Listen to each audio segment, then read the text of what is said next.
Good morning, Steelers Nation. Just jumping on here to recap Steelers Cowboys Sunday Night Football. A thriller, but unfortunately, another disappointing loss, two in a row for the home team. Just kind of want to jump into, some of my thoughts on the game, things that transpired, key things that I thought swung the outcome of this one, and then we can kind of have a some brief conversations about just some things going on with the team that I think are worth like mentioning that are probably going to become bigger topics over the course of the week. First things first. I mean, for me personally, I'm really competitive. I don't like to lose regardless, but I felt like 5-10 years ago, this is a game that would have probably bothered me a lot more than it did last night, just because I thought the Steelers were pretty lucky to even be in this one, to be completely honest with you. Dak kind of short circuited a couple times in the red zone. He fumbled the ball through a inexplicable interception to Dante Jackson. I have no idea what he was seeing there. The defense did get three turnovers. I thought the pick that Joey had on the deep ball was a really nice play, an encouraging moment for him to see him take the football away, track the football in the air. I thought, generally speaking, he did a pretty good job in coverage last night. The Steelers seemed like they were playing a little bit more man coverage, and I thought that CeeDee Lamb was relatively quiet. He had the one big play, I think, for like 25 yards or so in the first half. That was a spectacular throw by Dak to fit the ball in just a tight window in zone coverage. But I thought for the most part, like Joey's coverage was probably pretty good, and I think the film will probably back that up as well. Um, but other things that I felt like just kind of defined the game, the turnover aspects kind of kept things close. Obviously, when you get a block kick, that's another thing. Like, three turnovers and a block kick, like normally you're able to come away victorious with that kind of recipe. It's kind of hard to lose, honestly, a game with that sort of ingredients to it. But at the same time, we can't really sugarcoat it. The offense has some serious problems right now, and the defense, like for back-to-back weeks, has really allowed opposing teams to move up and down the field pretty much at will. The Cowboys last night, 445 yards, 5.9 yards per play, just to kind of give you an inkling of like what 5.9 yards per play looks like. I think that would be fourth worst in the NFL. So like that was how easy it was for Dallas last night to move the ball up and down the field. I think like an overarching thing that like we've really talked about for years, but I mean it's still a massive issue this season. It's just the Steelers just start so slow. Like last week we talked about it in the recap for the Colts game. They kind of got punched in the mouth a little bit, pretty much sleptwalk through the first quarter of that game. They ended up, fighting hard. They brought themselves back, got themselves off the mat, and made it a close one at the end. But you got to be ready to play. And I think that the offense coming out slow, coming out flat has been a problem really for years. I mean, they've changed quarterbacks, they've changed offensive coordinators. There's been a myriad of just personnel changes across the board. It's still an issue. This team hardly ever gets to play with a lead early in the games. Like it's just not how they play football. And obviously, there's a lot of execution stuff. I thought Art had a really good play call with the H leak play to get Connor Hayward down the field, scot free. And then the ball is just like a little bit outstretched on the outstretched arms of Hayward. I think that's a play that he probably needs to make as well. Justin probably could have made it a little bit easier on him, but again, instead of you getting a touchdown or something like that, you settle for a field goal. Speaking of settling for field goals, like I know that it can. If you guys follow me on Twitter, I know like sometimes I do some stuff to be dramatic, just mainly for like comedic purposes. But there's a reason that like early in games when they do certain things on offense, why I blow my lid a little bit because you get into field goal range and you run the ball back to back plays. You run the ball on 2nd and 10 to get your third string running back that's called up off the practice squad a touch. Okay. 3rd and 8. I think they're expecting that double A gap mug blitz from Zimmer in 3rd and long. They try to run a toss play. And it's just like you're running a toss play to your effective like fourth or fifth running back for what? Like you're just basically admitting that we're not trying to score 7 points here. We're trying to take the points for a field goal. And like it's just a bad way to play ball, man. Like it's the same thing we talked about with the Colts game last week, right before their half. There's like 45 seconds left. It's a 2nd and 5, and they run an inside zone play to pick up the first down instead of trying to go score a touchdown. And like the reason why that matters is like one, it's kind of common sense. Like you just don't see those type of decisions, whether that's coming from the head coach, whether that's just a play calling error. If it's a combination of both, I tend to lean towards that. You just don't see teams like trying to do that stuff around the NFL. Like you need to score touchdowns. You should be trying to do that, not settle for field goals, man. And it obviously it hits home, I think, a little bit more with everybody when you lose the last 2 weeks by 3 points. Like those crucial possessions, they're too crucial to be settling for field goals, man. So that's just my opinion on that. I think the slow starts have been just like kind of a reoccurring thing. I don't know. I don't have the answer for you as far as like what to do differently. I think they could maybe potentially try some tempo, try some no huddle stuff. It seems like that's when the offense looks its best, but at the same time, like you do put yourself at risk. Anytime you go tempo and don't stay on the field, but putting your defense back out there, not rested. I felt like the offense in general, it didn't feel like they ran the ball all that great, only 3.2 yards per carry, I think. I was pretty frustrated with the lack of touches in the run game for Justin Fields. Only six, I think, designed quarterback runs, all six of which were successful. He didn't break an explosive one like I was kind of hoping for, but I just felt like they got away from that way too quickly. For a team that had struggled with the quarterback, defending the quarterback run game, I didn't think that that was good play calling by any stretch of the imagination. I said like last night, even like before it started raining or anything like that, with the field conditions being what they were, I thought that this was a game where I would run Justin 12 to 15 times, and they got halfway there. So just really frustrated on that part because, like I said, six runs, all six of them successful. I just feel like he's their most explosive player right now on offense, and I would want to try to get him involved in that way. Um, Kind of talk about the defensive stuff, and then I just really want to talk about we'll hit on some like winners losers type stuff, and then I really want to talk about just like a couple issues that I know you guys are probably looking for some clarification on as it relates to George Pickens, Justin going forward, what this week's going to look like, yada yada. But the defense in particular, I thought that the edge rushers, Herbig and Watt, both had good games. Of course, Herbig goes out with an injury, and this one was really unfortunate. But I thought that they won their individual matchups with their guys. I thought that, the edges were getting Dak a little bit antsy in the pocket. I thought TJ had a really fantastic bounce back game after being pretty quiet last week. Um, the Cowboys did run the ball a little bit better than I probably anticipated them being able to do so. It wasn't anything crazy, like a 37% rushing success rate, but I thought in the second half of the game, Dallas really kind of leaned into the run a little bit. Rico Dowdle finished with 87 yards, 4.4 yards per carry. So not anything like too concerning. It's just I thought that they were going to be able to make them more one dimensional than they were. Like I said, I think the big thing is, like I said, they tried to play a little bit more man coverage last week. If you guys are members to the channel, you already saw like last week's breakdown of like, some of the things the Colts did on offense to kind of take advantage of the Steelers' defensive scheme. I thought Beanie Bishop had a really rough go of it in this one. I think we found out like why they're not playing as much man coverage. It's like I don't think that they actually really have a lot of trust in him right now in coverage, and I can't really say that based on what we're seeing on film, like they should. Just way too many miscommunication errors in the back end right now. Guys running wide open, free. The zone spacing I mentioned last week was atrocious. Continues to be an issue. So, when the pass rush isn't, winning on a rep to rep basis, that's kind of the things that you kind of get with that. They did have like six quarterback hits yesterday. I think they only had two sacks, I think, between the edge rushers. So would have liked to have seen a little bit more interior pressure. I knew that was going to be a little bit more difficult to get going just because, they got Zach Martin, Tyler Smith, who I think actually kicked a left tackle in this one a little bit, is a good player as well. But just really disappointed because, like I said, I don't think that Dak played overwhelmingly good ball up until really that final drive. He made some really tight throws. Um, but just I thought it was a rough one too for Deshaun Elliott. Just he's played so fantastic for the first month, way above his level, his usual level. So it's hard for me to get too upset about that. But he did give up two touchdown catches. The first one just looked like he kind of slipped and got off balance and fell to the turf. The second one was just a really difficult pass off. They're trying to pass off this crosser, basically what the Cowboys are running as mesh. So you're trying to get these like pick plays over the middle. It's just one of those things that if you're playing man coverage and the pass rush doesn't get home, I mean, mesh is like the most common red zone concept in the NFL. So it's just a difficult one to defend.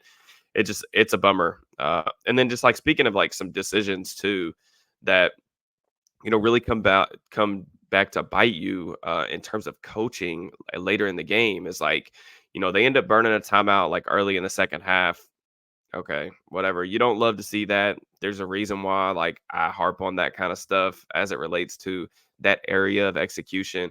And then, like, later in the fourth quarter, they have to burn a second timeout because they have 12 guys on the field on defense. Again, that's coaching. That's just not being prepared for what you're asking your defense to do. Guys not being where they're supposed to be, and then they end up burning a third timeout later on that drive. So, I mean, even though you get the ball back with 20 seconds, it would be nice to get the ball back in 20 seconds and at least have a timeout so you can try to get something set up for either a Hail Mary or a field goal, whatever. It's poor execution, really across the board. And it's stuff that is not necessarily a new thing, but it is like worth talking about as it relates to the outcome of the game. But overall, like I said, defense just didn't get enough stops for back-to-back weeks. Third downs were a significant issue. I think last week Flacco converted on, I don't know, like six third downs in the second half or something crazy like that. Three on the final drive of that they end up scoring. You look at the numbers yesterday. What were the Cowboys on third down? They were 9 of 15. I mean, the Cowboys really tried to shoot themselves in the foot, man. Like they had 11 penalties. Like turned the ball over three times, had a field goal blocked. I mean, they tried to give this game away, and the Steelers couldn't take it from them. So, just overall, really disappointing. I think I mentioned the edge rushers. Any other? I thought the Landon Roberts play at the goal line to force the fumble was like freaking awesome. I'm really upset that they didn't end up winning the game with that because that was a really cool moment for a player that I really like. So that was unfortunate for sure. Um, let's talk about George Pickens. So I've like not so subtly said that I've been a little bit worried about George over the past couple weeks. I sent some texts out to people that do kind of similar things that I do or really into like the film space. After the Chargers game, I just said that looked like a really weird game for Pickens. I didn't think he was like completely locked in. There were some routes that he was definitely jogging. Some route combinations that looked really muddied, like somebody ran the wrong route and he seemed to be involved in most of them. And we know like the blocking effort and stuff as a collective is not that great right now from the receivers room, which a lot of these things are like why when we did the show last week, I did like the podcasty first quarter recap, why I said that like I was really disappointed in the wide receiver coaching because I thought that like the whole idea behind hiring Coach Z was to get this stuff out of the room. And without going into like too much detail, some of which I can't, and then others I just don't want to at this current time. Um, Without going into too much detail, like things are not good between him and the team right now. Like, I mean, you guys all have common sense. Y'all all have highly functional brains. I mean, you subscribe to the podcast. So I'm very appreciative of that. But like, you guys don't need me to tell you that it's complete BS that Tomlin and them are trying to limit his snaps by taking him off the field in two wide receiver sets. Like yesterday, Calvin Austin and Van Jefferson played about 10 more snaps apiece, more than Pickens. Like you guys don't need me to tell you that like he's in the doghouse. He's clearly in the doghouse. They're not happy with him. He's frustrated. It's a myriad of different things. The only thing that really matters to me is that I don't think it's an accident that Diana Rossini, who does work for The Athletic, she posted some stuff late in the week about Pickens as a potential trade candidate as we approach the deadline.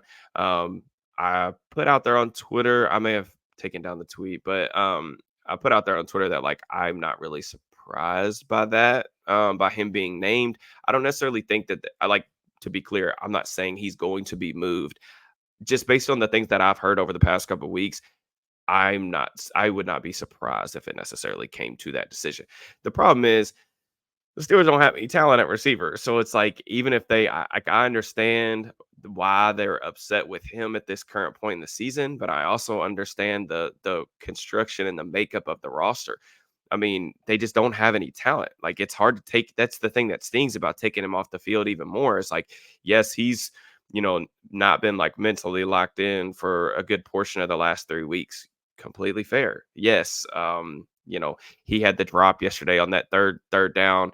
Justin's trying to throw it with anticipation. It's a little bit behind him, but like that's a catch that every wide receiver one in the National Football League is expected to make. Catch the ball. So like stuff like that. You also like I saw him twice yesterday. He was supposed to be running like over routes across the middle of the field, just completely jog off the ball. Like just total two middle fingers up, just doesn't care at all. So like I don't know. Can they get him locked back in? I don't know. I mean, here's the deal, like, the Steelers have never had a normal wide receiver of ever. Like, they've always had, like, a bunch of these, like, diva types, and, Tomlin and them have been able to keep things under control for the most part, at least for, a good chunk of time, right? But it just I don't know what the next step is for George and this offense and the franchise, but I'm very concerned about what it looks like, not just as it relates to, like, his short-term future with the Steelers. I know a lot of people have been talking about, like, something I heard this offseason that was always funny.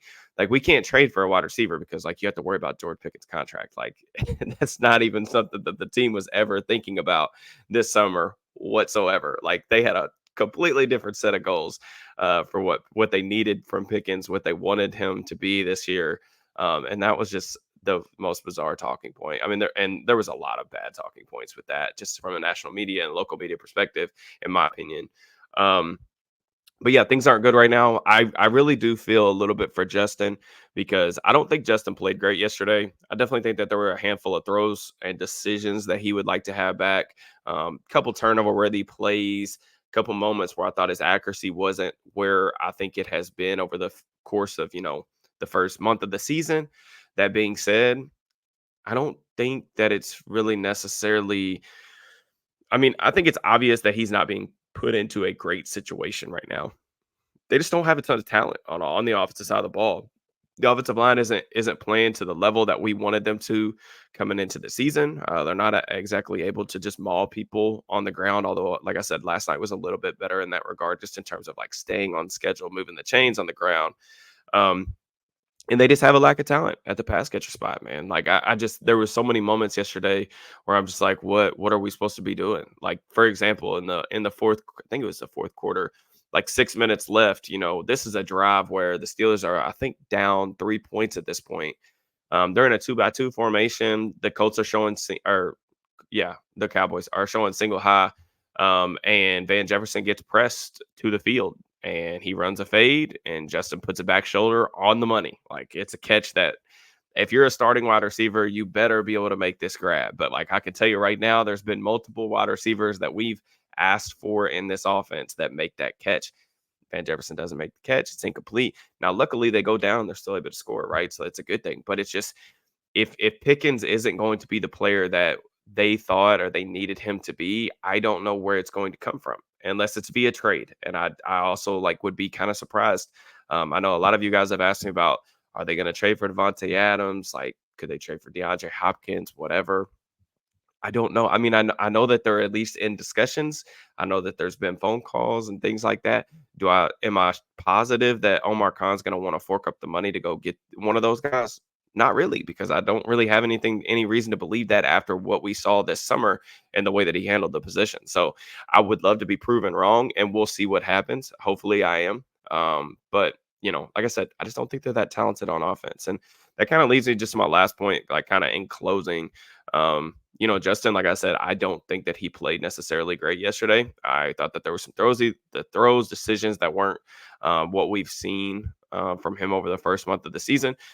But having said that, through 5 weeks, he's kept the team afloat. I think he's been one of the better parts of the offense, even if it hasn't always been as consistent as maybe you'd like it to be. But he's 15th in EPA per play, 15th in success rate.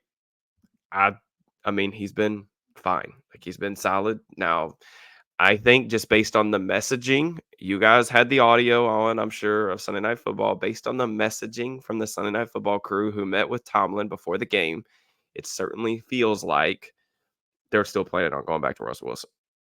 Whether you, me, or anyone else disagrees or agrees with that decision, that's what the messaging seemed last night, and that's before they lost another game 2 in a row. So I don't really want to get into, like, I have a lot of thoughts on that decision in general. It's not up to me, but I do have a lot of thoughts on it, and we'll do a separate video kind of like if that decision gets made or whenever they make that decision, whether it's to stick with Justin, try to ride that out, and at least until further notice or the rest of the season, or if they want to go back to Russ, whatever. I'll have my thoughts on that. What I do want to talk about is, like, I'm just curious on, like, Russ's health, because he ramped up a little bit last week. It seems like he's going to be ready in the next, like, week or two. um, we'll just see what that looks like. So obviously that's the number one thing. Tomlin hasn't made a decision on the starting quarterback or QB1 because he hasn't needed to because they haven't been like Justin has or Russ hasn't been healthy, excuse me. So those are all things I'm kind of curious about. I do think that there's there's gonna be some like pretty loud headlines I think this week as it relates to like things going on with the team. So you got the trade stuff, the picking stuff, the quarterback stuff. It's going to be a bumpy ride. So just make sure you buckle up. Try not to get too high, too low. Any like breaking type of stuff that happens, I'll jump on here and kind of discuss that. But like I said, the as of 2 weeks ago, I had kind of heard that it wasn't necessarily a it definitely wasn't a foregone conclusion that even though Justin was playing better, this was after the Chargers game. Even though he was playing better, that like he was going to be able to keep the job. Like it was still like very much TBA or to be determined, if you will. So we'll see what happens. Like I said, it's going to be an interesting week. But I appreciate you guys tapping in. Definitely let me know what you all thought of the game. Be sure to like the video on your way out, subscribe, turn on notifications, all that good stuff. I'm thinking about doing some interesting stuff maybe on the member side this week as it relates to film study. If I can get it worked out with my schedule, I'll be posting some stuff. Be on the lookout in the community notes just for what we're going to do in the film room. So let me know like what you guys want to see, what y'all want to know, what y'all want me to break down, all that stuff, and then we'll kind of try to get to 1 to 2 film rooms again this week. So just don't forget, check out our channel sponsor, Homage. Lots of new gear. They got some sweet drops coming in October that I'm really excited about. So just make sure you check that stuff out. Use the link in the description. Become a member using the link in the description, all that stuff. Hopefully you guys have a good rest of your week.